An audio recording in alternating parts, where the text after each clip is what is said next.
ইরানে যুক্তরাষ্ট্র ও ইসরায়েলের যৌথ আগ্রাসনকে ক্রুসেড বা ধর্মযুদ্ধ হিসেবে ঘোষণা দিয়েছে বিশ্বের অন্যতম দুর্ধর্ষ গেরিলা হিসেবে পরিচিত চেচেন বাহিনী।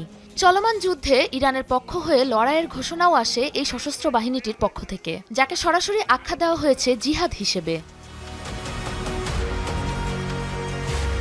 মূলত রাশিয়ার স্বায়ত্তশাসিত চেচনিয়া প্রদেশের আধা সামরিক বাহিনী হিসেবে পরিচিত এই চেচেন সামরিক ইউনিট, যারা রুশ প্রেসিডেন্ট ভ্লাদিমির পুতিনের ঘনিষ্ঠ সহযোগী রমজান কাদিরোভের অনুসারী। কাদিরোভের অধীনে থাকা কাদিরোভস্কি নামে পরিচিত এই গেরিলা যোদ্ধারা বিভিন্ন সময়ে রাশিয়ার হয়ে অংশ নেয় বহু আন্তর্জাতিক যুদ্ধে। ড্রোন অপারেশন ও স্নাইপার হামলার মধ্য দিয়ে আরবান ওয়ারফেয়ারে বিশেষভাবে পারদর্শী এই যোদ্ধারা ইউক্রেনের বিরুদ্ধে চলমান যুদ্ধেও রাশিয়াকে একটি বড় সামরিক সহায়তা প্রদান করে আসছে এই চেচেন বাহিনী। রাশিয়া অনুমোদন দিলে এখনই ইরানে পৌঁছাতে প্রস্তুত চেচেন সেনারা।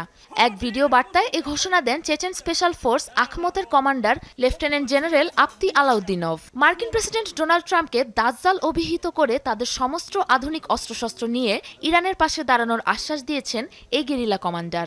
অন্যদিকে কেবল সামরিক সহায়তাই নয়, এই যুদ্ধকে কেন্দ্র করে পুরো মুসলিম বিশ্বকে ঐক্যবদ্ধ হওয়ার আহ্বান জানিয়েছেন চেচেন প্রধান রমজান কাদিরভ।